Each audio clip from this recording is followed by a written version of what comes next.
3 व्यक्ति पवित्र हो जाते हैं। पुरुषान त्रीणि पुनाति। कौन कौन से 3 व्यक्ति पवित्र होते हैं? सुखदेव जी कहते हैं कि वक्तारम पृच्छकम सोत्रिस्तत्पाद सलिलम यथा। वक्तारम जो भगवान की कथा का वर्णन करता है वो पवित्र हो जाता है। पृच्छकम जो पूछता है वो पवित्र हो जाता है। और सोत्र सुनने वाले पवित्र हो जाते हैं। तत्पाद सलिलम यथा। जिस प्रकार भगवान के पादारविंद से प्रकट होने वाली सलीला गंगा 3 लोकों को पवित्र कर देती हैं, उसी प्रकार भगवान की ये पावन कथा 3 लोगों को पवित्र कर देती है। गंगा के तट पर प्रायोपवेशन करके विराजमान महाराज परीक्षित को परमहंस श्री सुखदेव जी महाराज ये कथा श्रवण करा रहे हैं। महाराज परीक्षित कथा गंगा में स्नान कर रहे हैं। यह कथा भी गंगा ही है। श्रीमद् रामचरितमानस में भी वर्णन है कि जब पार्वती जी ने भगवान शिव से कथा के संदर्भ में प्रश्न किया तो भगवान शंकर कथा का वर्णन करते हैं और गोस्वामी जी महाराज लिखते हैं कि पूछे रघुपति कथा प्रसंगा सकल लोक जग पावनी गंगा। जिस प्रकार गंगा सारे लोगों को पवित्र करती है, उसी प्रकार ये कथा गंगा भी व्यक्ति को पावन बना देती है। गंगा के तट पर बैठकर महाराज परीक्षित भगवान की कथा गंगा में अवगाहन कर रहे हैं। कल के प्रसंग में आप सभी लोगों ने श्रवण किया कि भगवान मथुरा में प्रकट हुए और रातों रात भगवान गोकुल पहुंच गए। भगवान भक्तों के लिए पृथ्वी का भूभार हरण करने के लिए वैकुंठ छोड़कर मथुरापुरी में आ गए। यागतो मथुराम पुरीम त्यक्त्वा वैकुंठमुत्तमम। उत्तम वैकुंठ का त्याग करके भगवान मथुरापुरी में प्रकट हुए और रातों रात गोकुल पहुंच गए। नंद बाबा ने बड़े धूमधाम से जन्म महोत्सव मनाया। सुखदेव जी कहते हैं कि नंदस्त्वात्मज उत्पन्ने जाता ह्लादो महामनाः आहूय विप्रान् वेदज्ञान स्नातस्सुचिरलंकृतः। नंद बाबा ने वेदज्ञ विद्वान ब्राह्मणों को बुलाकर स्वस्ति वाचन कराया। वाचयित्वा स्वस्त्ययनम जातकर्मात्मजस्य वै। स्वस्ति वाचन करा करके अपने बालक का जात कर्म संस्कार किया। और इस पावन अवसर पर नंद बाबा ने आए हुए लोगों को प्रचुर मात्रा में दान किया। धेनूनां न्यूते प्रादात् विप्रेभ्यः समलंकृते। 20 लाख गाय का नंद बाबा ने दान किया। कैसी गाय? ऐसी गाय नहीं कि पंडित जी अपने घर के लेकर के जाएं तो 6 महीने भूसा खिलावें तब उनको दूध पीने को मिले। ऐसी गाय नहीं। सवत्सा गौ, बछड़े के सहित दूध देने वाली। और उस गाय का अलंकार किया, श्रृंगार किया। श्रृंग को स्वर्ण से मंडित कराया, गाय के खुर को चांदी से मंडित कराया, पीठ पर सुंदर दुशाला उड़ाकर गले में मोतियों की माला धारण करा करके ऐसी सुंदर सवत्सा गऊ का नंद बाबा ने दान किया। धेनूनां न्यूते प्रादात् विप्रेभ्यः समलंकृते तिलाद्रीन् सप्तरत्नौघ शातकौंभाम्बरावृतान्। तिल के सुंदर 7 पर्वत बनाए और उन पर्वतों के ऊपर हीरे पन्ने पोखराज बहुमूल्य मणियों को रखकर तिल के 7 पर्वत का नंद बाबा ने दान किया। और जितने लोग आए थे उन सब को मुंह मांगी वस्तुओं का दान किया। इतना दान किया कि दान दे देकर लुटाकर नंद बाबा ने अपने घर को खाली कर दिया। ब्रजवासी कहते हैं कि नंद बाबा ने दियो इतनो, कितना दिया? नंद बाबा ने दियो इतनो, न बची बछिया छछिया न पिछोरी। न घर में एक बछिया बची न छछिया बची, सब लुटा दिया महाराज। जैसे हमारे श्री अवध में भगवान रघुनंदन प्रकट हुए तो दशरथ जी महाराज ने अपना खजाना खोल दिया, सर्वस्व दान किया महाराज। सर्वस्व दान दीन सबका हो, सर्वस्व दान दीन सबका हो। यही पावा राखा नहीं काहो, यही पावा राखा नहीं काहो। सर्वस्व दान दीन सबका हो, सर्वस्व दान दीन सबका हो, सर्वस्व दान दीन। सर्वस्व दान दीन सबका, सबको सब कुछ दिया। और विशेषता क्या थी? बोले जय पावा राखा नहीं था। जो पाया वो भी अपने पास नहीं रखा, उसने भी लुटा दिया, तुम ले जाओ। सब लुटा ही रहे थे महाराज। दे दे करके सब लोगों ने अपने घर को खाली कर दिया। केवल दशरथ जी ने ही अपने घर को नहीं खाली किया, क्योंकि भगवान श्री राम प्रकट हुए और भगवान श्री राम अयोध्या वासियों के प्राण हैं, प्रियतम। प्राणहु ते प्रिय लागहि, सबकह राम कृपाल। प्राण से भी ज्यादा सबको प्रिय है रघुनंदन, इसलिए लोगों ने अपने अपने घर को रिक्त कर दिया।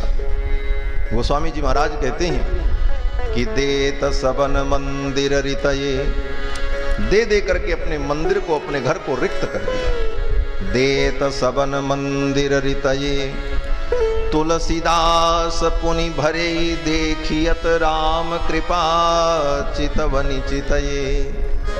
दे दे करके लोगों ने अपने घर को खाली कर दिया। और राम जी की ऐसी कृपा कि जब देखते हैं तो खजाना भरा हुआ। ऐसा महान उत्सव हुआ महाराज। ठीक ऐसा ही ब्रजमंडल में, गोकुल में नंद बाबा के द्वार पर हुआ। नंद बाबा ने खूब लोगों को उपहार दिया। दूर दूर की गोपियों ने सुना कि नंद बाबा के घर में बालक प्रकट हुआ है, तो बधाई देने के लिए सामग्रियां लेकर, श्रृंगार करके, सज धज कर गोपांगनाएं चल पड़ी। श्री सुखदेव जी महाराज बड़ा सुंदर वर्णन करते हैं कि गोपियां भगवान का दर्शन करने के लिए और यशोदा रानी को, नंद बाबा को बधाई देने के लिए जब चली तो उन्होंने अपना दिव्य श्रृंगार किया। गोप्यस्वमृष्टमणिकुण्डल निष्ककण्ठश्चित्राम्बरा पथि शिखाच्युतमाल्यवर्षा नन्दालयं सबलया व्रजतिर्विरेजुर्व्यालोलकुण्डलपयोधरहारशोभा। चित्र विचित्र प्रकार के वस्त्र को धारण किए, अजियासास के जमाने की श्रृंगार सामग्री को निकालकर खड़े छड़े सब पहने धारण किए, और मांगलिक द्रव्यों को, हरिद्रा, कुंकुम, दूर्वा, दधि, इन मांगलिक द्रव्यों को थाल में लेकर के सखियां नंद भवन की ओर चल पड़ी। बड़े उत्साह में और गीत गा रही हैं। सखियां कहती हैं, हमने सुना है कि नंद बाबा के घर में बालक प्रकट हुआ है। ब्रज में है रही जय जयकार, नंद घर लाला जायो है। ब्रज में है रही जय जयकार, नंद घर लाला जायो है। नंद घर लाला जायो है, नंद घर लाला जायो है। नंद घर लाला जायो है, नंद घर लाला जायो है। ब्रज में है रही जय जयकार, नंद घर लाला जायो है। ब्रज में है रही जय जयकार, नंद घर लाला जायो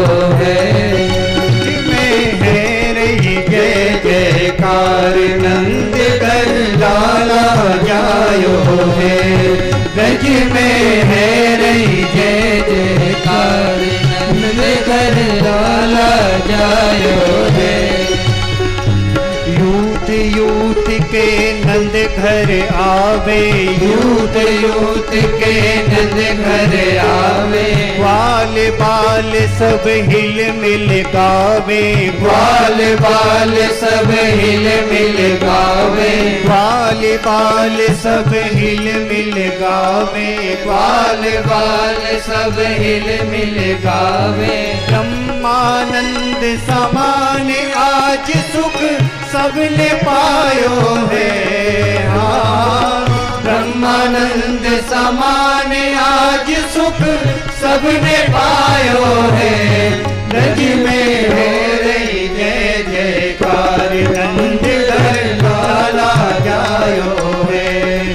ब्रज में है रही जय जयकार, नंद घर लाला जायो है।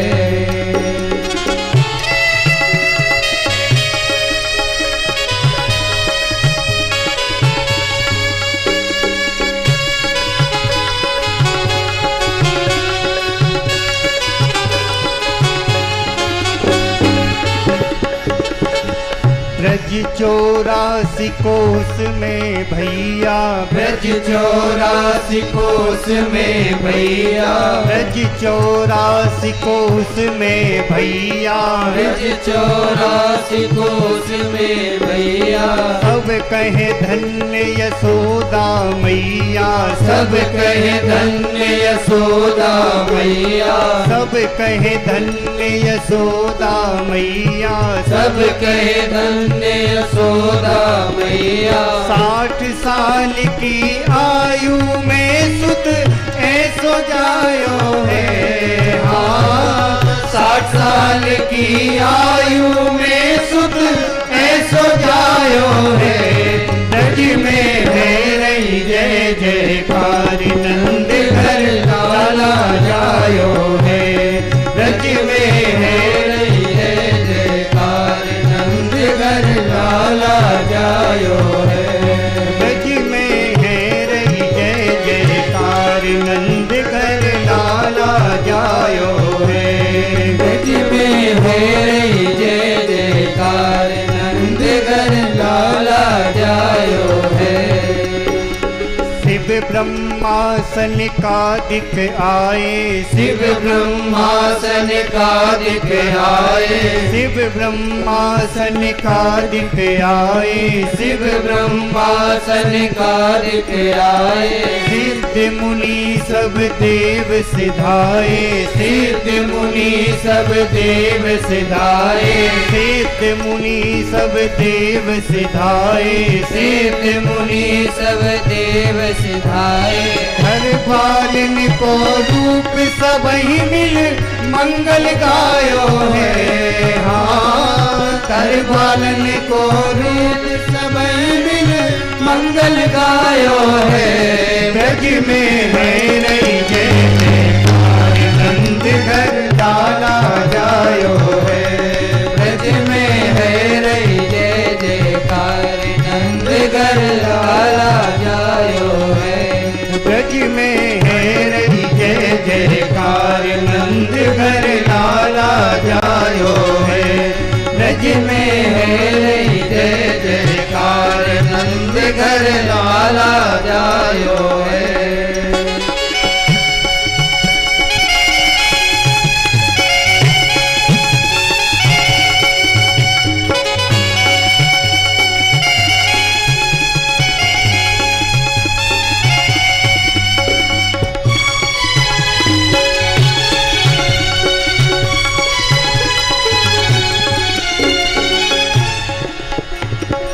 सब ही देने लगे बधाई, सब ही देने लगे बधाई। सब ही देने लगे बधाई, सब ही देने लगे बधाई। सारद शेष सकहीं नहीं गाई, सारद शेष सकहीं नहीं गाई। सारद शेष सकहीं नहीं गाई, सारद शेष सकहीं नहीं गाई।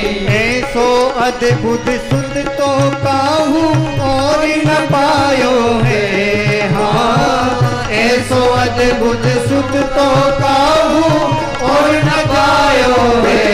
ब्रज में हो रही जय जयकार नंद कर लाला जायो है। ब्रज में है रही जय जयकार नंद कर लाला जायो है। ब्रज में है रही जय जयकार नंद कर लाला जायो है। ब्रज में है रही जय जयकार नंद घर लाला जायो है।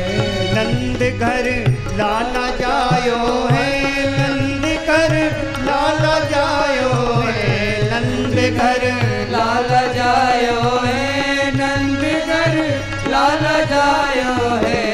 ब्रज में है रही जय जयकार नंद घर लाला जायो है।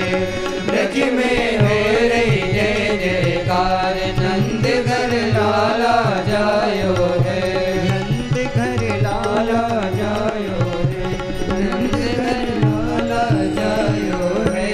बोलो नंद के लाला की जय। श्री वृंदावन बिहारी लाल की जय। जय जय श्री राधे। सभी गोपियों ने श्री नंद बाबा के द्वार पर जाकर उपहार भेंट किया और बधाई दी। गोपियों ने लाला को आशीर्वाद दिया। ब्रजांगनाओं ने कहा, हे यशोदा रानी, आपका बालक चिरंजीवी हो। ता आशीष प्रयुंजानास चिरम पाहीति बालक। आपका बालक दीर्घजीवी हो और चिरकाल तक हम ब्रजवासियों की रक्षा करें। हरिद्राचूर्ण तैलाद्भिसिंचन्त्यो जनमुज्जगुः। एक दूसरे के ऊपर हल्दी, कुमकुम, माखन, दूध, दही फेंकते हुए नंद बाबा के द्वार पर दूध दही का कीचड़ मचा दिया। दधिकांदव उत्सव हुआ, परम आनंद हुआ। और इसी उत्सव के मध्य में श्री नंद बाबा ने अपने गोप ग्वाल वालों से कहा, भैया हम सब लोग राजा कंस के अधीन हैं और इस वर्ष का वार्षिक कर कंस को दिया नहीं गया है। समय से कर का भुगतान नहीं होगा तो कंस के सिपाही सैनिक कर वसूल करने के लिए यहां आएंगे। और उन सिपाही सैनिकों को अगर ये पता चल गया कि वसुदेव जी की बड़ी पत्नी रोहिणी मेरे घर में है, उनका एक बेटा भी, तो कंस कोई भी अनिष्ट कर सकता है। और कंस कोई अनिष्ट करेगा तो मेरे बालक का भी अनिष्ट होगा। इसलिए कंस के सिपाही सैनिक कर वसूल करने के लिए यहां आवें, उसके पूर्व मथुरा में जाकर के कंस को कर दे देना चाहिए। ब्रजवासियों ने कहा, हमारे लिए क्या आज्ञा है? नंद बाबा ने कहा, सावधानी पूर्वक तुम लोग गोकुल की रक्षा करो और मैं मथुरा जा रहा हूं कंस को कर देने। और इधर कंस ने अपने सिपाही सैनिकों को बुलाया। चाणूर, मुष्टिक, सल, तोशल, अघासुर, बकासुर, पूतना सबको बुलाकर मीटिंग की। कंस ने कहा, देखो आकाशवाणी में देवताओं ने कहा था कि देवकी की 8वीं संतान मेरी शत्रु होगी, लेकिन 8वीं संतान कन्या पैदा हुई और वह भी आकाश में चली गई। और जाते जाते उसने कहा कि तू मुझे क्या मारेगा, तेरा शत्रु तो ब्रज में कहीं प्रकट हो चुका। तो कन्या की बात अगर सत्य माने तो मेरा शत्रु ब्रज में कहीं प्रकट हो चुका। और शत्रु को कभी छोटा नहीं समझना चाहिए। उस शत्रु को कैसे समाप्त किया जाए, यही विचार करने के लिए सबको बुलाया गया है। असुरों ने कहा, महाराज पहले पता तो लगे कि वो कहां है और किस रूप में। पता लग जाए तो हम सब मिल करके उसे मार देंगे। कंस ने कहा, यही तो समस्या है। तो उसी सभा में पूतना नाम की एक राक्षसी थी। पूतना ने कहा, महाराज पता लगाने की जरूरत नहीं है, क्योंकि जब तक हम लोग पता लगाएंगे तब तक हमारा शत्रु सावधान हो जाएगा। हम लोग पता लगाएंगे तब तक वो लापता हो जाएगा, फिर तो उसे खोजना भी मुश्किल होगा। इसलिए बुद्धिमानी ये है कि आपका शत्रु अगर कहीं पैदा हुआ है तो ज्यादा से ज्यादा 1 महीने का होगा, 1.5 महीने का होगा। 2 महीने के अंदर जितने बालक पैदा हुए ब्रजमंडल में, सभी बालकों को एक तरफ से मार दिया गया, उसी में आपका शत्रु भी मर जाएगा। पता लगाने की क्या आवश्यकता। तो कंस ने कहा, पूतना तू ठीक कहती है, लेकिन इतने बालकों की हम हत्या करेंगे तो प्रजा हमारा विरोध करेगी। पूतना ने कहा, महाराज प्रजा को पता ही नहीं चलेगा कि यह काम आपने किया। कंस ने कहा, कैसे? पूतना ने कहा, यह कार्य आप मुझे सौंप दो। मुझे अनेक प्रकार की माया का ज्ञान है। माया के द्वारा मैं सुंदर स्त्री का वेश बनाऊंगी और अपने स्तन में कालकूट विष लगा करके जाऊंगी और घूम घूम करके एक एक बच्चों को मैं अपना दूध पिलाऊंगी। वो दूध पी करके मर जाएंगे। आपके ऊपर किसी को संदेह नहीं होगा कि ये काम आपने किया और आपका शत्रु भी मर जाएगा। कंस ने कहा, री पूतना तू तो बड़ी बुद्धिमान है, ये कार्य तो जल्दी से कर दे। पूतना ने कहा, महाराज बस कल प्रातः काल से इस कार्य में मैं लग जाती हूं। पूतना बालकों की हत्या करने के लिए तैयार हो गई और इधर श्री नंद बाबा अपने गोप ग्वाल बालों को गोकुल की रक्षा का भार सौंपकर मथुरा चलने को तैयार हो गए कंस का कर देने के लिए। श्री सुखदेव जी कहते हैं कि गोपान गोकुल रक्षायाम निरूप्य मथुरां गतः नंदः कंसस्य वार्षिक्यम करम दातुम कुरुद्वः। कंस का वार्षिक कर देने के लिए नंद बाबा मथुरा आए, कंस को कर दिया और फिर नंद बाबा ने सोचा इतनी दूर आए हैं तो अपने मित्र श्री वसुदेव जी से मिल लें। उनके ऊपर इतनी बड़ी विपत्ति आई, कंस ने उन्हें कारागार में डाल दिया। उनके कई संतानों की कंस ने हत्या की। कितनी विपत्ति, कितना दुख मेरे मित्र के ऊपर आया, लेकिन इस अवसर पर मैं उनसे मिल नहीं सका, उन्हें मैं सांत्वना भी नहीं दे सका। तो इतनी दूर मैं मथुरा आया हूं तो उनसे मिल लूं, ऐसा सोच करके श्री नंद बाबा वसुदेव जी से मिलने गए। मिल करके दुख व्यक्त किया, सांत्वना दी। समझाते हुए नंद बाबा ने कहा कि अहो ते देवकी पुत्रा कंसेन बहवो हताः। देवकी के बहुत से पुत्र को कंस ने मार दिया, मैंने सुना है।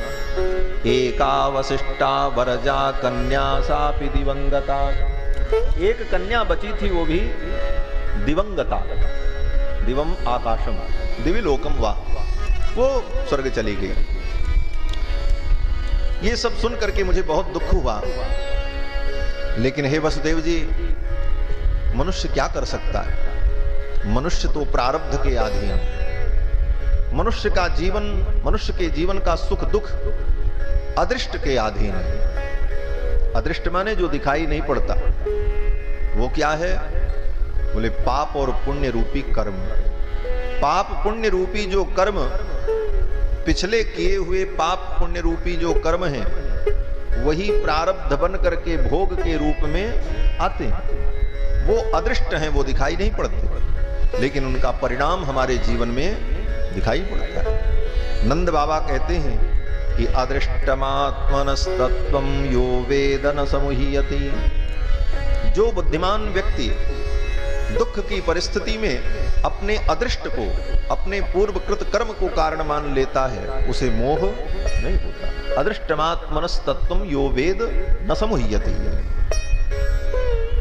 नंद बाबा तो अपना प्रवचन कर रहे थे और होता भी यही है। सामान्यतया किसी के घर कोई दुर्घटना होती है तो लोग जाते हैं तो यही कहते हैं, भैया अपने बस में क्या है, सब तो भगवान के अधीन है, ऊपर वाले की इच्छा के आगे किसी की क्या चलेगी। यही सब कह करके हम एक दूसरे को समझाते हैं और संतोष करते हैं। नंद बाबा ने भी यही कहा कि अदृष्टमात्मनस्तत्वं यो वेद न समुह्यति। लेकिन नंद बाबा का ये प्रवचन वसुदेव जी को अच्छा नहीं लग रहा था। क्यों?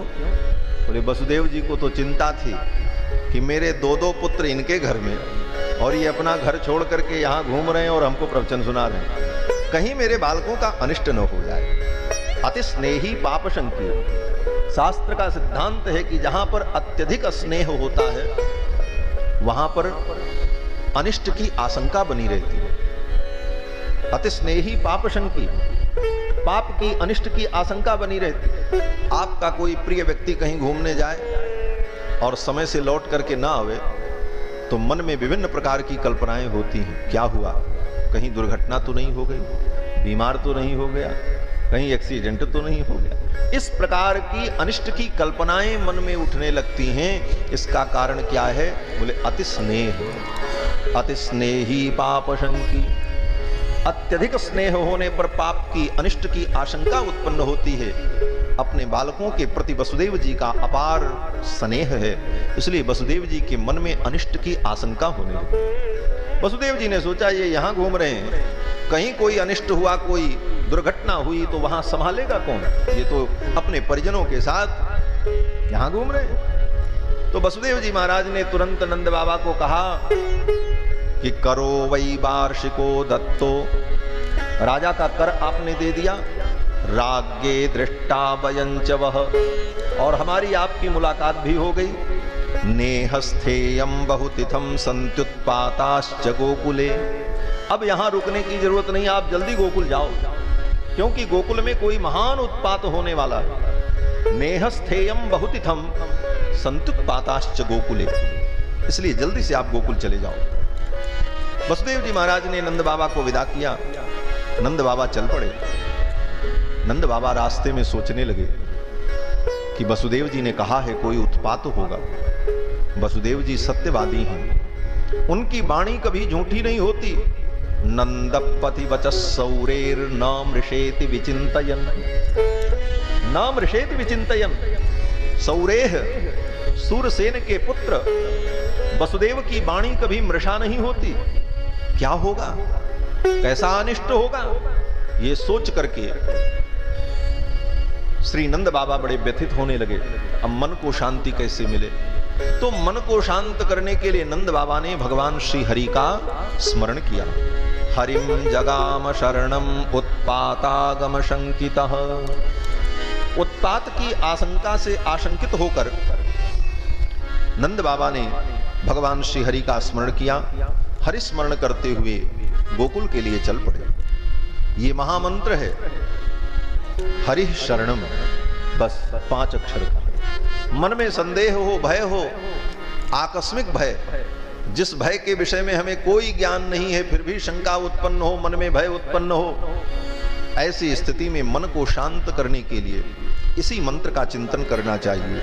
हरि शरणम, हरि शरणम, हरि शरणम, हरि शरणम। भगवान हरि ही रक्षक है। हर परिस्थिति में, हर जगह भगवान ही एकमात्र रक्षक हैं, ऐसा चिंतन करना चाहिए। तो नंद बाबा ने भी इसी मंत्र का अनुसंधान किया। हरिम जगाम शरणम उत्पातागम शंकितः। लेकिन जब तक नंद बाबा गोकुल पहुंचते उसके पहले पूतना पहुंच गई। कंसेन प्रहिता घोरा पूतना बालघातिनी। बच्चों की हत्या करने वाली बालघातिनी पूतना गोकुल में पहुंच गई। कंसेन प्रहिता घोरा पूतना बालघातिनी शिशुश्चचार निघ्नन्ति पुरग्राम ब्रजादिषु। बालकों की हत्या करने वाली पूतना गोकुल में पहुंच गई और गोकुल में जाकर के उसने माया के द्वारा सुंदर स्त्री का वेश बनाया। योषित्वा माययात्मानं प्राविशत कामचारिणी। माया के द्वारा सुंदर स्त्री का वेश बना लिया। हमारे श्री वेदांत देशिक स्वामी जी महाराज यादवाभ्युदय काव्य में कहते हैं कि पूतना ने यशोदा जी का ही वेश बना लिया। यशोदा कृतिराविवेश, ऐसा कहते हैं कि पूतना ने यशोदा जी का ही रूप धारण कर लिया और यशोदा जी को देखती रही कि जब वो दूसरे काम में जाएं तो मैं यशोदा बन करके जाऊं और कन्हैया को उठा लूं। यशोदा जी का वेश धारण करके और कब पहुंची? बोले निशीथे, रात्रि में पहुंची। ऐसा श्री वेदांत देशिक स्वामी जी महाराज अपने यादवाभ्युदय नाम के काव्य में वर्णन करते हैं। पूतना सुंदर स्त्री का वेश बना करके आ गई। ऐसा सुंदर श्रृंगार किया उसने कि उसके सौंदर्य को देखकर वृंदावन के गोकुल के जितने गोप ग्वाल बाल थे सब भ्रमित हो गए। सब आपस में कहने लगे, रे देखो देखो, ऐसी सुंदर स्त्री तो हमने आज तक नहीं देखा। अमम सताम भोज करेण रूपिणीम गोप्य स्त्रियम द्रष्टुमिवागताम पतिम। ब्रजवासियों ने एक दूसरे से कहा, लगता है साक्षात महालक्ष्मी ही अपने प्रियतम गोविंद से मिलने के लिए आ गई। ऐसा स्वरूप उसका था। सब भ्रमित हो गए। पूतना ने अपने सौंदर्य के द्वारा सबको व्यामोहित कर दिया। सब भ्रम में पड़ गए, लेकिन भगवान को भ्रमित नहीं कर पाए। भगवान ने तो पहचान लिया। विबुध्यताम बालकमारिकाग्रहम, पहचाना ही नहीं, विबुद्ध विशिष्ट रूपेण बुद्ध। खूब ठीक से ठाकुर जी जान रहे हैं ये कैसी है। विबुध्यताम बालकमारिकाग्रहम, ये बालकों की हत्या करने वाली ग्रह रूपिणी पूतना है। भगवान जान गए। पूतना आई तो भगवान ने अपने नेत्रों को बंद कर लिया। चराचरात्मा सनिमीलिते क्षण, चराचरात्मा श्री कृष्ण ने अपने नेत्र को निमीलित कर लिया। पूतना के आते ही भगवान ने अपनी आंख बंद कर दी, पूतना की तरफ देखा ही नहीं। यहां पर बड़ा अद्भुत भाव है कि पूतना ने अपने कपट वेश के द्वारा सबको धोखा दिया। कोई उसे पहचान नहीं सका, लेकिन भगवान ने पहचान लिया। इसका मतलब, बोले मतलब ये है कि आप कपट और चतुराई और अपनी बुद्धि का उपयोग करके संसार को धोखा दे सकते हो, भगवान को धोखा नहीं दे सकते। और अगर धोखा देने की चेष्टा की, बोले तो ठाकुर के नजरों से गिर जाओगे, ठाकुर तुम्हें देखेंगे ही नहीं। महाराज, पूतना अगर अपने वास्तविक रूप में आती तो ठाकुर जी पूतना को देखते, लेकिन पूतना कपट करके आई, इसलिए ठाकुर ने अपने नेत्रों को ही बंद कर लिया, क्योंकि भगवान को कपट अच्छा नहीं लगता। निर्मल मन जन सोई पावा, निर्मल मन जन सो मोहि पावा, मोहि कपट छल छिद्र न भावा, मोहि कपट छल छिद्र न भावा, मोहि कपट छल छिद्र न भावा, मोहि कपट छल छिद्र न भावा। निर्मल मन जन सो मोहि पावा, निर्मल मन जन सो मोहि पावा, निर्मल मन जन सो। भगवान को कपट अच्छा नहीं लगता। आप जैसे हो, अच्छे हो बुरे हो, ठाकुर कहते हैं तुम अच्छा बनने की चेष्टा मत करो, जैसे हो वैसे ही आ जाओ, मैं तुम्हें स्वीकार कर लूंगा। इसीलिए श्री लोकाचार्य स्वामी जी महाराज श्री वचन भूषण में कहते हैं कि जीव भगवान की शरण में आने के लिए कोई तैयारी करे, कहते नहीं। कैसे आवे? बोले यथावस्थित प्रकारेण अधिकारी भवति।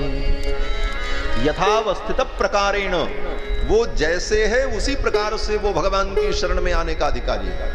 उसे कोई तैयारी करने की जरूरत नहीं। हम नहा लें, धो लें, पवित्र हो जाएं और अच्छे बन जाएं, तब भगवान के पास जाएं। बोले ये सब मत करो, भगवान ही तुमको अच्छा बना लेंगे। तुम जैसे हो उसी प्रकार आ जाओ। यथावस्थित प्रकारेण अधिकारी भवति। और कुछ बनने की चेष्टा की, कपट किया, तो ठाकुर को वो अच्छा नहीं लगता।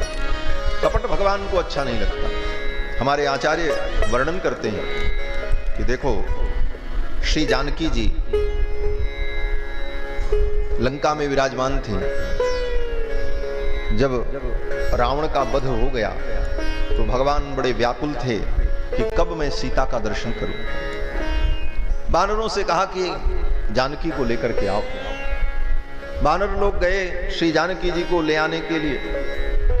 तो विभीषण जी ने सलाह दे दी। विभीषण जी ने कहा, देवी इतने दिनों बाद आप प्रभु के पास चल रही हैं, आप स्नान कर लो, नूतन वस्त्र धारण कर लो और पवित्र होकर मंगलमय रूप धारण करके आप चलो तो भगवान को सुख होगा। और भगवान चाहते थे कि सीता जी जैसी हैं उसी प्रकार आ जाए। मैं उनके उस रूप को देखना चाहता हूं कि मेरे वियोग में उनकी क्या दशा है।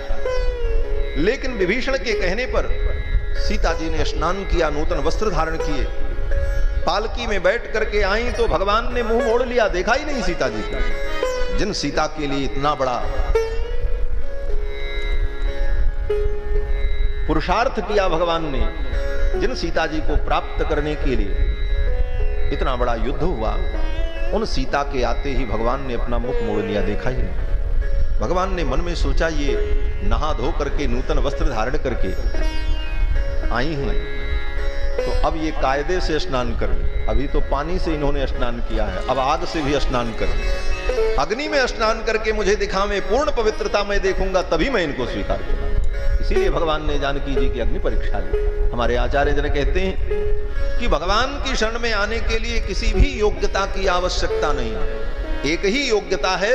वो योग्यता क्या है? बोले तुम्हारे अंदर दैन्य भाव हो और अपने दुर्गुण और अपने पाप, अपने अज्ञान, इसका स्मरण करते हुए दैन्य भाव से भगवान की शरण में तुम जैसे हो उसी प्रकार चले आओ।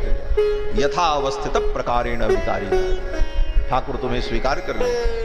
भगवान के अंदर वो सामर्थ्य है कि तुम्हारे अंदर कितने भी दुर्गुण हो, कितने भी पाप हो, एक क्षण में वो तुमको शुद्ध और पवित्र बना लेंगे। ये काम उनका। स्वयं भगवान कहते हैं, कोटि विप्र बदलागे जाओ, आए शरण तजो नहीं ताऊ।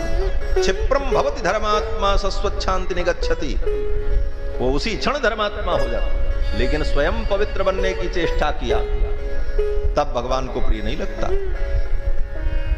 पूतना जैसे थी उसी प्रकार भगवान के पास आ जाती, भगवान पूतना को देख लेते, ठाकुर की दृष्टि पड़ती, उसका जीवन धन्य हो जाता। लेकिन पूतना ने कपट किया। कपट क्या है? बोले कपट माने पर्दा, पट, पट माने पर्दा। और पर्दा लगा दो, पट लगा दो तो पीछे क्या है वो नहीं दिखता। पूतना ने भी यही किया, कपट किया, अपने वास्तविक रूप को छिपाया। और ये कपट, ये पट, ये पर्दा हट जाए, ठाकुर तुम्हें मिल जाएंगे। लेकिन हम भगवान से भी कपट रखते हैं, यही ठाकुर से दूर होने का कारण है। इसी को कबीरदास जी महाराज दूसरी भाषा में कहते हैं, घूंघट के पट खोल रे तोहे पिया मिलेंगे। घूंघट के पट खोल रे तोहे पिया मिलेंगे। घूंघट के पट खोल रे तोहे पिया मिलेंगे। घट घट में तोरे साई बसत है। घट घट में तोरे साई बसत है। कटु बचन मत बोल रे, कटु बचन मत बोल रे, कटु बचन मत बोल रे, पिया मिलेंगे। घूंघट के पट खोल रे तोहे पिया मिलेंगे। धन जो बन का कर भी न कीजे, धन जो बन का कर भी न कीजे।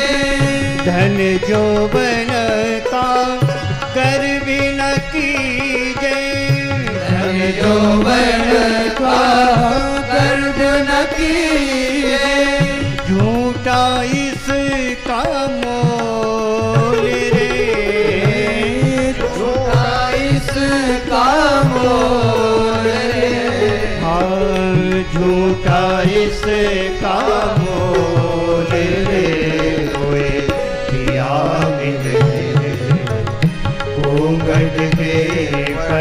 खोल रे तोए पिया मिले घूंघट के पट खोल रे तोए पिया मिले सोनी मंदिर दिया जला रे सोनी मंदिर दिया जला रे सोनी मंदिर दिया जला रे सोने मंदिर दिया जला रे सोने मंदिर दिया सोने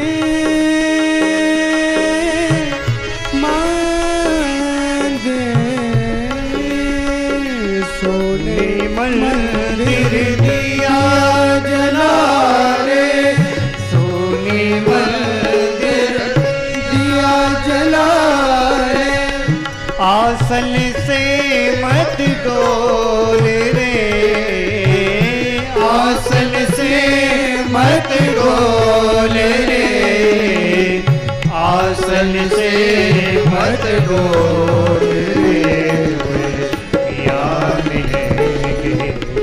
घूंघट के पट खोल रे तोए पिया मिले घूंघट के पट खोल रे तोए पिया मिले पिया मिले तोए पिया मिले।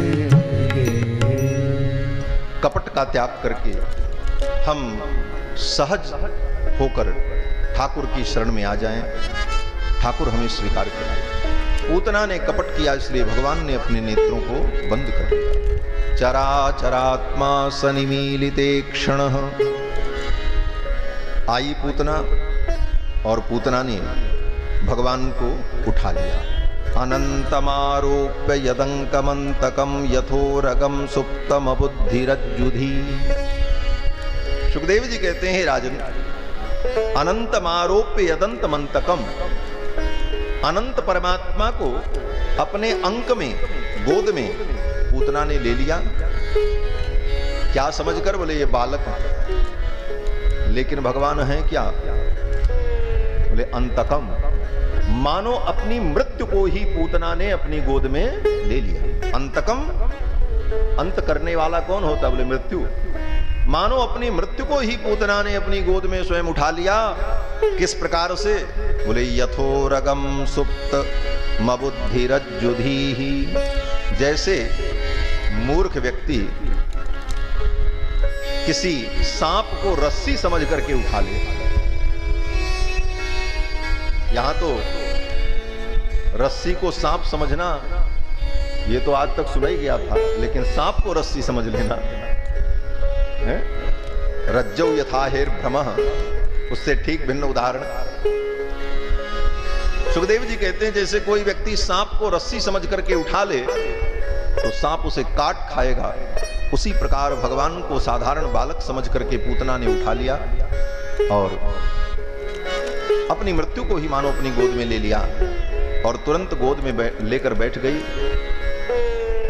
विष सिक्त अपने पयोधर को, कालकूट विष लगे हुए अपने पयोधर को पूतना ने कन्हैया के मुख में दे दिया। तस्मिन् स्तनम दुर्जर वीर्यमुल्बणम घोरांकमादाय शिशोर्ददावथ। भगवान के मुख में अपने पयोधर को दिया। भगवान ने भी अपने नन्हे नन्हे हाथों से पूतना के पयोधर को पकड़ लिया और कस करके पकड़ लिया महाराज। श्री सुखदेव जी कहते हैं कि गाढ़म कराभ्याम भगवान प्रपीड्य तत्। गाढ़म कराभ्याम भगवान प्रपीड्य तत्। भगवान श्री कृष्णचंद्र ने कस करके पूतना को पकड़ लिया। प्राणै समम रोष समन्वितो पिबत। रोष से समन्वित होकर भगवान पूतना के दूध के साथ साथ उसके प्राण को भी पीने लगे। भगवान ने पूतना को कस करके क्यों पकड़ लिया? बोले भगवान जानते हैं कि इसका दूध पीते पीते जब इसके प्राण को मैं पीऊंगा तब ये भागेगी, और अगर भाग गई तो इसका कल्याण कैसे होगा। इसलिए भगवान ने पहले ही पूतना को कस करके पकड़ लिया। गाढ़म कराभ्याम भगवान प्रपीड्य तत् प्राणैः समं रोष समन्वितो पिबत। और दूध पीते पीते भगवान पूतना के प्राण को भी खींचने लगे। जब प्राण को खींचने लगे तो पूतना को पीड़ा होने लगी, कसमसाने लगी, थोड़ा इधर उधर सहन करने का प्रयास किया, लेकिन जब असह्य वेदना होने लगी, क्योंकि मरते समय बहुत दुख होता है, जन्मत मरत दुसह दुख हुई। गोस्वामी जी महाराज कहते हैं जन्म और मृत्यु के समय भयानक दुख होता है। जन्म के समय कितना दुख होता है, बोले उस अवस्था की बातें व्यक्ति को याद नहीं रहती, इसलिए व्यक्ति भूल जाता, बड़ा होने पर उसे पता ही नहीं। और मरते समय कितना दुख होता, बोले मर करके चला गया, आप बताने कहां हुए। इसलिए जन्म मरण का दुख कोई जानता तो नहीं, लेकिन सामना करना पड़ता है। और शास्त्रों में लिखा है कि जन्म और मृत्यु के काल में भयानक दुख होता है। पूतना के प्राण को भगवान जब खींचने लगे तो पूतना कसमसाने लगी। कुछ देर तक तो उसने सहन किया, और जब पीड़ा सहन नहीं हुई तब पूतना ठाकुर जी को अपने पयोधर से अलग कर दिया। लेकिन भगवान तो पहले ही कस करके पकड़ रखे थे। अब पूतना चिल्लाने लगी, सा मुंच मुंचालमिति प्रभाषिणी। पहले तो छुड़ाने का प्रयास किया, लेकिन जब ठाकुर जी न छोड़े तो जोर जोर से चिल्लाने लगी, अरे छोड़ छोड़। धीरे धीरे नहीं, प्रभाषिणी, प्रकृष्ट रूपेण भाषिणी, माने उच्च स्वरेण भाषिणी, जोर जोर से चिल्लाने लगी, छोड़ दे छोड़ दे, अरे छोड़ दे। सा मुंच मुंचालमिति प्रभाषिणी निष्पीड्यमाना अखिल जीव मर्मिणी।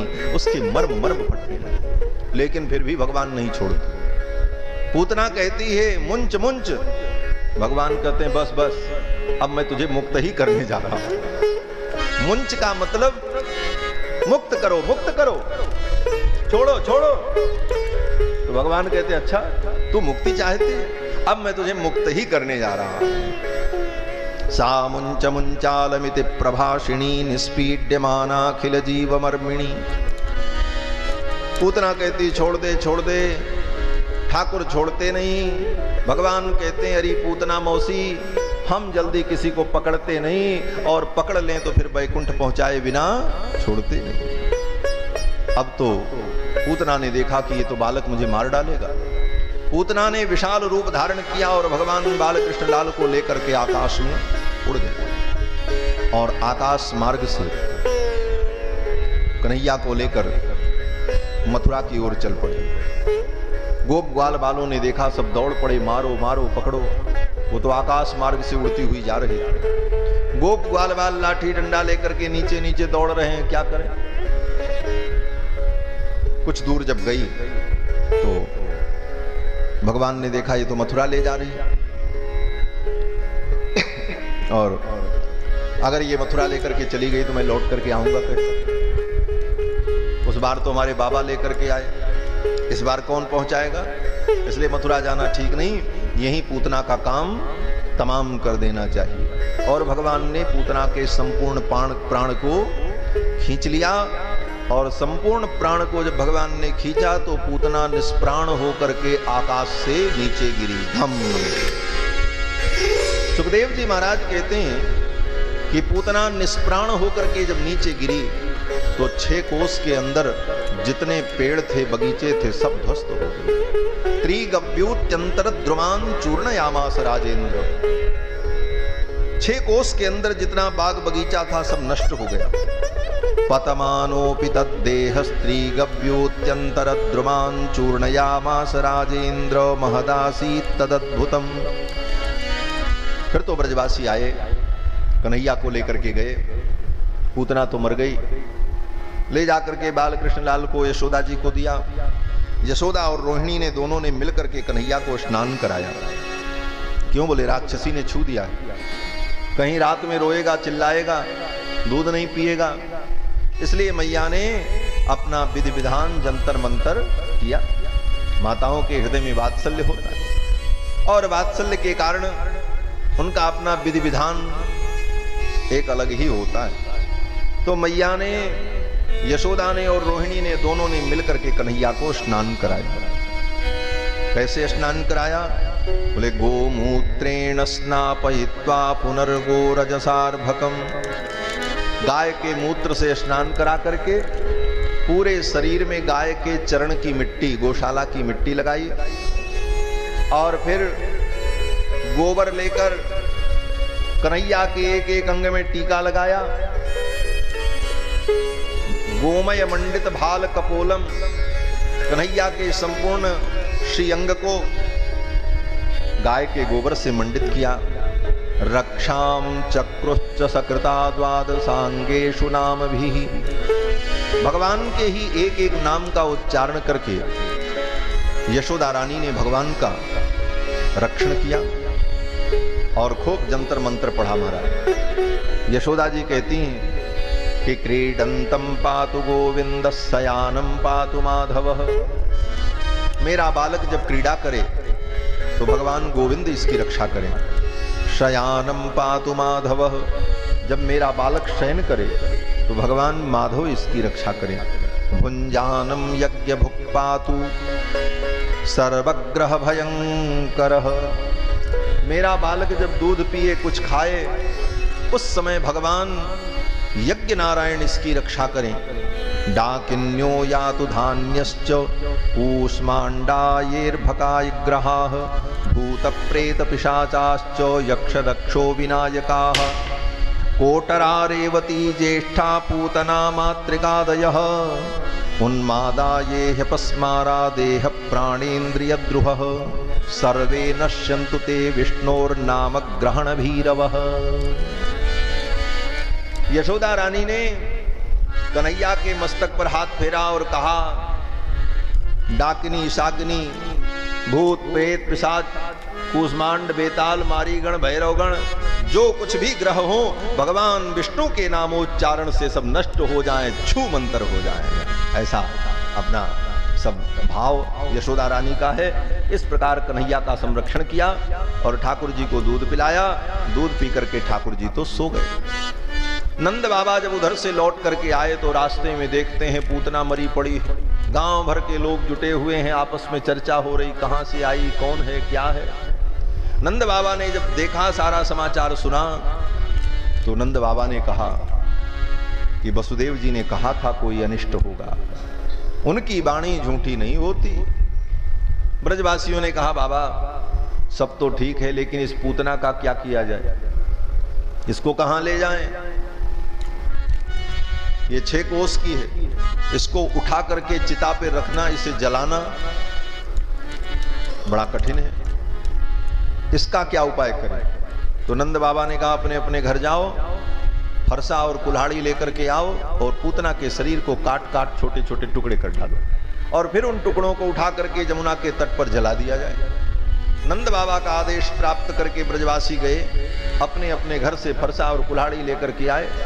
6 कोस लंबी चौड़ी पूतना 18 किलोमीटर दूर तक पड़ी थी, जंगल के समान।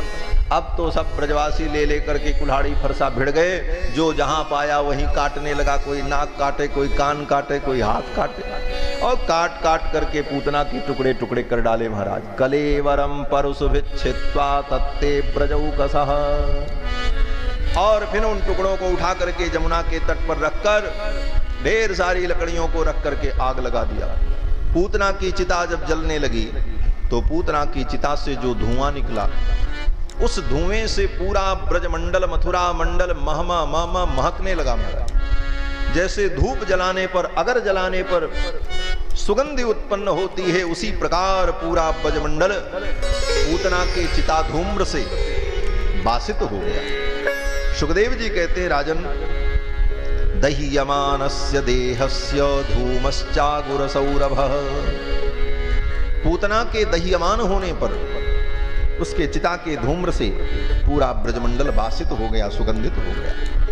राजा परीक्षित ने कहा महाराज पूतना तो पापिनी थी, उस पापिनी के चिता के धुएं से ब्रजमंडल महकने लगा, ऐसी विशेषता कहां से आ गई?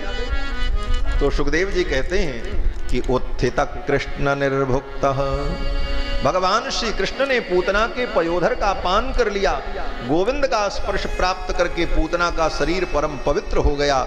इस कारण से पूतना की चिता से दिव्य सुगंधी आने लगी। और इतना कहते हुए सुखदेव जी महाराज भगवान की करुणा और कृपा का अनुभव करते हुए कहते हैं कि देखो, पूतना लोक बालग्नि राक्षसी रुधिरासना जिघांसयापि हरये स्तनम दत्वापसद्गतिम। सुखदेव जी कहते हैं, राजन, पूतना लोक बालग्नि, पूतना को भगवान ने परम गति दिया। पूतना में क्या विशेषता थी? किस आधार पर भगवान ने पूतना को परम गति दी? ये प्रश्न है। कहते हैं परम गति किसको मिलती है?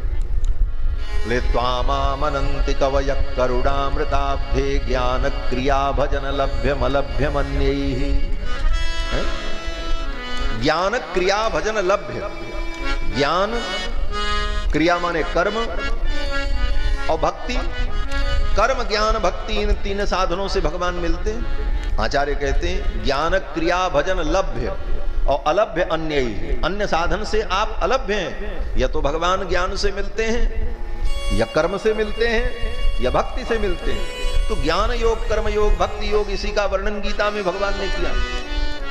तो पूतना ने क्या किया? ज्ञान किया कि कर्म किया कि भक्ति किया? किस कारण को, किस साधन को निमित्त बना करके भगवान ने पूतना को परम गति दी? सुखदेव जी कहते हैं कोई कारण नहीं था। पूतना बड़ी पवित्र थी, इसलिए भगवान ने उसको परम गति दिया। बोले नाना, उसका नाम ही पूतना है। पूतना माने पूत ना, पूत माने पवित्र, और जो पवित्र नहीं है इसीलिए उसका नाम पूतना, वो अपवित्र है।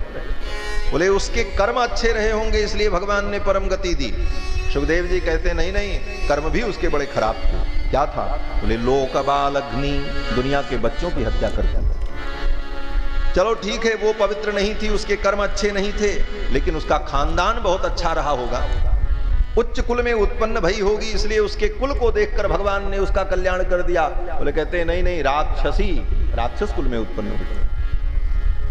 अच्छा, कोई बात नहीं, वो पवित्र नहीं थी, उसके कर्म अच्छे नहीं थे, उसका कुल अच्छा नहीं था, लेकिन वो व्रत उपवास करती रही होगी, भगवान का प्रसाद पाती रही होगी, इसलिए ठाकुर ने कृपा कर दिया। तो सुखदेव जी कहते हैं नहीं, वो तो खून पीती थी, राक्षसी रुधिरासना, खून पीने वाली थी। अच्छा कोई बात नहीं, न पवित्र थी, न कुल अच्छा था, न कर्म अच्छे थे, न आहार उसका अच्छा था, विचार उसका जरूर अच्छा रहा होगा, इसीलिए भगवान ने कृपा कर दी है? उसका संकल्प ठीक रहा होगा।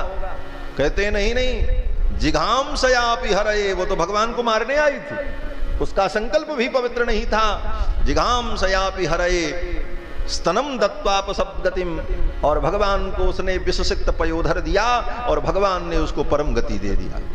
क्या कारण है? सुखदेव जी कहते हैं यही भगवान की अकारण करुणा है। उस पूतना पर भी ठाकुर ने कृपा की, इसीलिए तो सुखदेव जी कहते हैं अहो बकीयम स्तन कालकूटम, ये बकासुर की बहन पूतना अपने स्तन में कालकूट विष लगा करके आई। जिघाम सया पाए यदप्यसाध्वी, भगवान को मारने आई, और कैसी है? बोले असाध्वी, कोई बहुत सज्जन नहीं है, गुंडा टाइप की है, महिला गुंडा समझो है? तो असाध्वी और भगवान को मारने आई। अहो बकीयम स्तन कालकूटम जिघाम सयापाय यदप्यसाध्वी लेभे गतिम धातृचिताम ततोन्यम कम वा दयालुम शरणम ब्रजेम। इस लीला में भगवान की दयालुता प्रकट हो रही। भगवान का जो दया नाम का गुण है, उस गुण का उद्रेक हो रहा है। लीला क्या है? जितनी भगवान की लीलाएं हैं, उन लीलाओं में कौन मर रहा है, कौन पैदा हो रहा है, क्या घटनाएं घटित हो रही हैं, वो तो साधारण सी बात है। लेकिन उन घटनाओं में भगवान का कौन सा गुण प्रकाशित हो रहा है, ये महत्वपूर्ण है। उस गुण का चिंतन ही कथा है। कौन पैदा हुआ, कौन मरा, क्या हुआ, कहां गए, कौन घटना कहां घटित हुई, स्थान वस्तु काल इसकी समीक्षा कथा में महत्वपूर्ण नहीं होती, अपितु उस कथा की, उस घटना में भगवान के किस दिव्य गुण का प्रकाश हो रहा है यह चिंतनीय होता है। क्योंकि कथा तो भगवान के गुण का प्रकाश है और भगवान के दिव्य गुणों का चिंतन ही जीव के कल्याण का हेतु है। इसलिए कथा के माध्यम से भगवान के दिव्य गुणों का प्रकाश चिंतनीय होता है। तो इस कथा में भगवान का दयालु, दया नाम का गुण, करुणा कृपा नाम का जो भगवान का गुण है वह प्रकाशित हो रहा है। भगवान अकारण करुणा वरुणालय, पूतना के ऊपर भगवान कृपा करते हैं। पूतना को भगवान ने परम गति प्रदान की, पूतना को भगवान ने माता की गति प्रदान की, जो गति कौशल्या जी को मिली, जो गति केकई को प्राप्त हुई, जो गति सुमित्रा जी को प्राप्त हुई, और जो गति आने वाले समय में यशोदा, रोहिणी और देवकी को प्राप्त होगी, वही गति भगवान ने पूतना को प्रदान कर दिया। सुखदेव जी कहते हैं, हे राजन, य एतत् पूतना मोक्षम कृष्णस्यार्भकमद्भुतम् शृणुयात् श्रद्धया मर्त्यो गोविंदे लभते रतिम्। इस पूतना मोक्ष की कथा को जो श्रवण करता है, यहां पर यह शब्द बड़ा महत्वपूर्ण है। जहां रावण को भगवान मारते हैं तो लिखते हैं कि रावण वध हुआ, कंस का वध किया भगवान ने, लेकिन पूतना का वध नहीं है। बोले तब? सुखदेव जी कहते हैं, य एतत् पूतना मोक्षम, भगवान ने पूतना का वध नहीं किया है, भगवान ने तो पूतना को मुक्ति प्रदान की है। वध में नृशंसता होती है, जब कोई किसी का वध करता है तो वो नृशंस हो जाता है, निर्दयी होता है, तभी वो वध कर पाता है। और अगर भगवान निर्दयी होते तब न वध करते। यहाँ तो भगवान का करुणा गुण प्रकाशित हो रहा, और करुणा गुण प्रकाशित होने के कारण ही इस चरित्र का नाम सुखदेव जी कहते हैं, य एतत् पूतना मोक्षम, ये पूतना मोक्ष है। य एतत् पूतना मोक्षम कृष्णस्यार्भकमद्भुतम् शृणुयात् श्रद्धया मर्त्यो गोविंदे लभते रतिम्। इस चरित्र को जो सुनता है वो भगवान गोविंद के चरणों की भक्ति को प्राप्त करता है। ये कह कौन रहा है? बोले सुखदेव जी कह रहे हैं, और सुखदेव जी का ये अनुभव बोल रहा है। सुखदेव जी का अनुभव क्या है? बोले सुखदेव जी तो ज्ञान मार्गी थे, सब कुछ छोड़ करके जंगल में चले गए थे, समाधि में बैठे थे, लेकिन समाधि छोड़कर कथा सुनने के लिए आए और कृष्ण कथा सुनकर, भागवत की कथा सुनकर के वो भक्ति रस में डूब गए। ये हुआ कैसे? बोले पूतना की कथा ने ही सुखदेव की समाधि छुड़ा दिया। यही ना विद्वान लोग कहते हैं कि भाई सुखदेव जी समाधि में बैठे थे और वेदव्यास जी के शिष्यों ने जाकर के सबसे पहली कौन कथा सुनाई? भगवान का जन्म नहीं सुनाया, रास लीला नहीं सुनाई, शिष्यों ने यही सुनाया कि अहो बकीयम स्तनकालकूटम। पूतना का ही चरित्र सुनाया था व्यास जी के शिष्यों ने, और पूतना के चरित्र में भगवान की जो अकारण करुणा प्रकट होती है, उस करुणा का अनुभव करके सुखदेव जी महाराज समाधि छोड़ करके चले आए और आकर के उन्होंने भागवत कथा को श्रवण किया। और सुखदेव जी महाराज परम भागवत। तो इस कथा ने सुखदेव जैसे ज्ञानी को, परमहंस को परम रसिक बना दिया। इसीलिए सुखदेव जी कहते हैं, इस कथा को जो सुनेगा वो भी गोविंद के चरणों की भक्ति को प्राप्त करेगा। गोविंदे लभते रतिम। इसके बाद कथा आती है कि भगवान ने सकटासुर का उद्धार किया। ठाकुर जी लगभग 3 महीने के हो गए, और तीसरे महीने जब भगवान का जन्म नक्षत्र आया, तो उस जन्म नक्षत्र में मैया यशोदा ने ठाकुर जी को स्नान करा करके, नूतन नवीन वस्त्र धारण करा करके पालना में लिटाया। बादित्र गीत द्विज मंत्र वाचक चकार सूनोर अविशेषणम सती। और स्नान कराने के बाद पालना को एक सकट के नीचे रख दिया।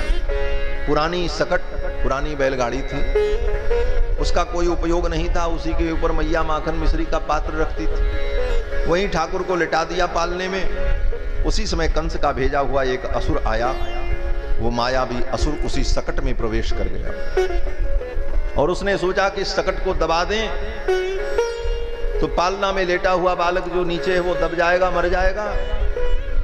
सक्टासुर ने इस सकट को ज्यों ही दबाया, बाल कृष्णलाल ने पालना से अपने चरण को निकाला और एक ठोकर मारी। बैलगाड़ी आकाश में उछल गई, दूर जाकर के गिरी, उसके तो परकच्चे उड़ गए। उस बैलगाड़ी के अंदर जो असुर था उसकी मृत्यु हो गई, सक्टासुर की। कोई समझ नहीं पाया। सब लोगों ने कहा ये बैलगाड़ी उतनी दूर अपने आप कैसे गिरी है? कैसे गिरी? किसी ने देखा ही नहीं। लेकिन छोटे छोटे बालक वहां जो खेल रहे थे पालना के आसपास, बलराम जी भी थे, बलदाऊ भैया भी 1 वर्ष के हो गए, और बड़े बड़े सखा थे, वो सब देख रहे थे। उन सब ने प्रत्यक्ष देखा कि कन्हैया ने अपने चरण प्रहार से बैलगाड़ी को उछाल दिया। तो बड़े लोगों ने उन बच्चों से पूछा कि तुमने कुछ देखा? तो बच्चों ने जो देखा था उन्होंने बता दिया कि रुदतानेन पादेन क्षिप्तमेतन्न संशयः। रुदतानेन पादेन, इस बालक ने रोते रोते अपने चरण प्रहार से बैलगाड़ी को उछाल दिया। तो बड़े लोगों ने सोचा अरे ये बालक अपने से अपनी करवट नहीं बदल सकता, तो इतनी बड़ी बैलगाड़ी को ये कैसे अपने चरण प्रहार से उछाल देगा? किसी ने उन बच्चों की बात पर भरोसा नहीं किया। नते सद्दधिरे गोपा बाल भाषित इत्युत। उन बच्चों की बात पर बड़ों ने भरोसा नहीं किया, लेकिन सत्य तो यही था कि भगवान ने अपने चरण प्रहार से बैलगाड़ी को उछाल दिया। सक्टासुर का उद्धार हुआ। इसके बाद ठाकुर जी लगभग 1 वर्ष के हो गए तो कंस ने फिर एक असुर भेजा। कंस का भेजा हुआ एक असुर आया जिसका नाम तृणावर्त। कंस जिसको भेजता है वो फिर लौट करके कंस के पास नहीं जाता। भगवान कहते हैं जो हमारे पास आ जाए वो फिर संसार में जाए ठीक नहीं। ठाकुर के पास आवे और फिर संसार का दुख उसको हो, ये तो संभव नहीं। भगवान कहते हैं मेरे पास जो आवे तो फिर मेरे पास ही रह जाए, उसे संसार में दुख का अनुभव न करना पड़े। और दूसरी बात, भगवान ने जब कंस ने जब पूतना को भेजा था तो पूतना लौट करके आई ही नहीं। कंस को कोई समाचार ही नहीं मिला पूतना का हुआ क्या। 3 महीने तक कंस ने प्रतीक्षा की और तब कंस ने सक्टासुर को भेजा, भाई जाओ देखो पूतना कहाँ है, उसका काम कहाँ तक पहुंचा, कितना काम बाकी है। और सक्टासुर आया पता लगाने तो वो भी लापता हो गया, सक्टासुर भी लौट करके नहीं गया। तब कंस ने तृणावर्त को भेजा, भाई जाओ देखो पूतना भी गई लौट करके नहीं आई, सक्टासुर गया वो भी लौट करके नहीं आया, कहां तक काम पूरा हुआ पता लगाओ। आया तृणावर्त आंधी बवंडर के रूप में। भगवान श्री बालकृष्ण लाल को यशोदा रानी गोद में लेकर के दूध पिला रही थी। एकदारोहमारूढ़ं लालयन्ती सुतम सती। यशोदा रानी अपने गोद में लेकर कन्हैया को दूध पिला रही थी। तृणावर्त नाम का दैत्य आ गया आंधी बवंडर के रूप में, जोर जोर की हवाएं चलने लगी। भगवान जान गए कि मामा जी ने एक खिलौना फिर भेजा है। लेकिन भगवान ने सोचा कि मैं मां की गोद में बैठा हूं, इसको कैसे मारूं। अगर मैं मां की गोद से उठ करके जाऊं और इस असुर का उद्धार करूं तो मेरी मैया जान जाएगी कि मैं भगवान हूं, परमात्मा हूं। बोले तो जान जाए, क्या आपत्ति है, आप भगवान हो, आज नहीं तो कल लोग जानेंगे, मैया भी जान जाए।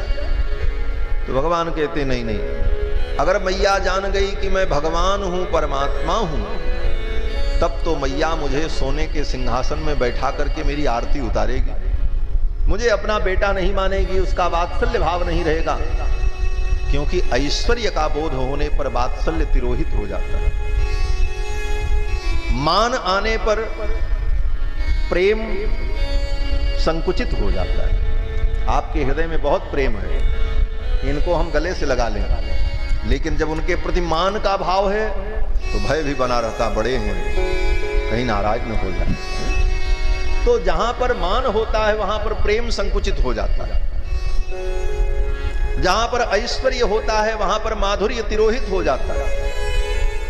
इसीलिए भक्तों ने कहा चाखा चाहे प्रेम रस और राखा चाहे मान, एक म्यान में दो खड्ग देखी सुनी न कान। एक म्यान में दो तलवार नहीं रह सकती, एक ही तलवार रहे। तो भगवान ने सोचा कि अगर मेरे ऐश्वर्य का बोध हो जाएगा तो मैया मुझे अपना बेटा नहीं मानेगी। और सच्ची बात तो यह है कि भगवान ब्रजमंडल में आए किस लिए? बोले अपने ऐश्वर्य से परेशान होकर के भगवान आए। अखिल कोटि ब्रह्मांड नायकत्व जो भगवान का है वो भगवान के लिए सिरदर्द बन गया। भगवान ने कहा ये सिरदर्द छूटे, हम कहीं ऐसे जगह चलें कि हम अपने को अखिल ब्रह्मांड नायक न समझें, हम सहज हो जाएं। जैसे प्रतिष्ठा की जिंदगी, बहुत बड़प्पन की जिंदगी जीने वाले लोग भीतर से परेशान हो जाते हैं, कब समय मिले कि हम फ्री स्टाइल में घूमें। वही उनके लिए पहाड़ बन जाता, भार बन जाता। जिस चीज के लिए लोग लालायित रहते हैं कि हमको ये ऐश्वर्य मिले, ये सुख मिले, वह भी जब सीमातीत हो जाता है तो व्यक्ति के लिए वह भी कष्टकारक हो जाता है। कोई व्यक्ति बड़ा थका मांदा हो, कहीं से आवे और उसे प्यास लगी है तो उस समय पानी बहुत प्रिय लगता है। कोई एक गिलास पानी पिला देता, आनंद आ जाता है। एक गिलास पानी पिलाया, हाँ हाँ पानी लाओ, पानी लाओ, पी लिया।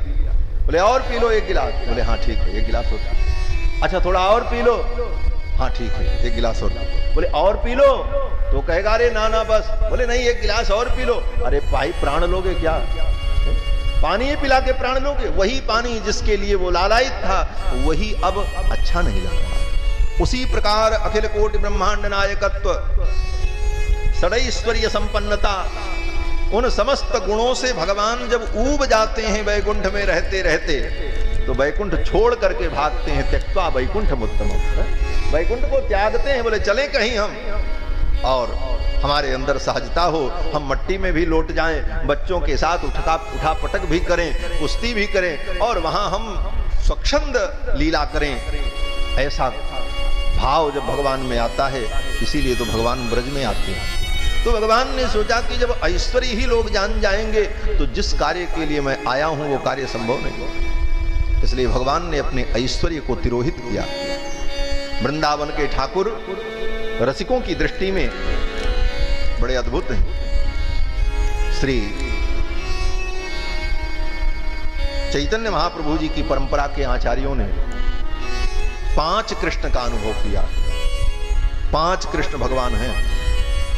कौन कौन कृष्ण भगवान? बोले एक द्वारकाधीश कृष्ण, दूसरे मथुराधीश कृष्ण, और तीसरे ब्रजाधीश्वर कृष्ण, और चौथे बोले वृंदावन के कृष्ण, और 5वें बोले नित्य निकुंजाधीश भगवान कृष्ण। तो कहते हैं इन 5 कृष्णों में, ये 5 कृष्ण बोले हैं तो एक ही, भगवान 5 नहीं होते, लेकिन भक्तों की अपनी भावना देखो। वे आचार्य जन कहते हैं कि भाई इन 5 कृष्ण में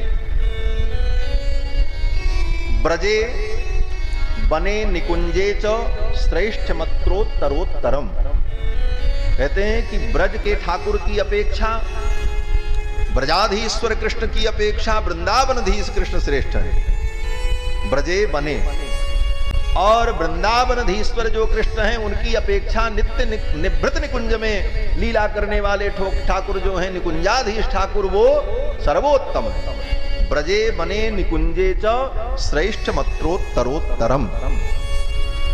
और द्वारिकाधीश मथुरा बोले उनका तो कोई नाम ही नहीं। भक्तों के उन प्रेमियों की दृष्टि में मथुराधीश कृष्ण और द्वारिकाधीश कृष्ण किसी कोटि में ही नहीं आते महाराज। वहां तो भक्तों के उपास्य कौन? बोले ब्रजेश्वर, और उनमें भी जो रसिक भक्त हैं उनके लिए बोले वृंदावन अधीश्वर, और उनसे भी श्रेष्ठ कोटि के जो रसिक हैं उनके लिए तो निकुंजाधीश कृष्ण। क्यों? बोले द्वारिकाधीश कृष्ण तो संपूर्ण ब्रह्मांड के अधिनायक हैं, मथुराधीश कृष्ण यदुवंश के अधिनायक हैं, वृंदावन के कृष्ण ब्रज के कृष्ण बोले ब्रजेश हैं, बोले ब्रज का उनको बोध है, और वृंदावन अधीश्वर बोले वृंदावन की गोपियां, नंद बाबा, यशोदा, सखा, उन सब को जानते हैं। लेकिन निकुंज के ठाकुर तो अपने समस्त ऐश्वर्यों से मुक्त होकर एकमात्र राधा रानी को जानते हैं और किसी को नहीं जानते हैं दुनिया में। ऐसे ठाकुर अपनी सर्वज्ञता का भी जो त्याग कर देते हैं। इसीलिए ठाकुर कहते हैं, महाराज रसिक भक्तों ने वर्णन किया, राधा मेव जानन मधुपति रनिशम कुंज वीथिम उपास्ते। कुंज में रह करके ठाकुर राधा मेव जानन, केवल राधा जी को जानते हैं और किसी को नहीं जानते। दुनिया में और कोई भी है, अनंत अनंत ब्रह्मांड है, उस अनंत अनंत ब्रह्मांड में अनंत अनंत जीव हैं, बोले भगवान साहब भूल जाते हैं। तो इस प्रकार भगवान अपने ऐश्वर्य को, अपनी सर्वज्ञता को, सर्वशक्तिमत्ता को तिरोहित करके वृंदावन में लीला करते हैं। यही वृंदावन की लीला का वैभव है। इसलिए ठाकुर जी ने सोचा मेरी मैया जान गई कि मैं अखिल कोट ब्रह्मांड नायक हूं, ईश्वर हूं, फिर तो सब लीला ही बिगड़ जाएगी। मैया चली जाती, कोई काम करती तो मैं भी अपना काम कर लेता। तृणावर्त आ गया था तो मैया तो भगवान को गोद में लेकर के बैठी थी। तो भगवान ने क्या किया, अपनी गरिमा शक्ति को बढ़ा दिया। गरिमाणम शिशोर बोढ़ुम नसेहे गिरिकूटवत। भगवान ने जब अपनी गरिमा शक्ति को बढ़ाया तो यशोदा रानी भगवान को लेकर के बैठी थी, उनके पैर दुखने लगे। कन्हैया इतना वजनी हो गया, तुरंत मैया ने कन्हैया को उठा करके भूमि पर लिटा दिया। भूमौ निधायतम गोपी विस्मिता भार पीड़िता। यशोदा भार से पीड़ित होकर के कन्हैया को भूमि पर लिटा देती और दूसरा काम करने गई, तब तक तृणावर्त आ गया आंधी बवंडर के रूप में और भगवान को उसी बवंडर में लेकर के उड़ गया। चक्रवात स्वरूपेण जहारासीनमर्भकम। उसी चक्रवात में लपेट करके भगवान को लेकर के वो दैत्य आकाश में चला गया। ऊपर जब पहुंचा तो भगवान ने क्या किया, बोले भगवान ने गला पकड़ लिया उस दैत्य का। गलग्रहण निश्चेष्टो दैत्यो निर्गत लोचन। गला पकड़ करके भगवान ने उस दैत्य का जोर से दबाया, उसकी आंखें फक से बाहर निकल आई और वो मर गया। उठा करके उस दैत्य को भगवान ने एक पत्थर की शिला पर पटक दिया। जो बचा कुछा था वो भी सब बाहर निकल गया।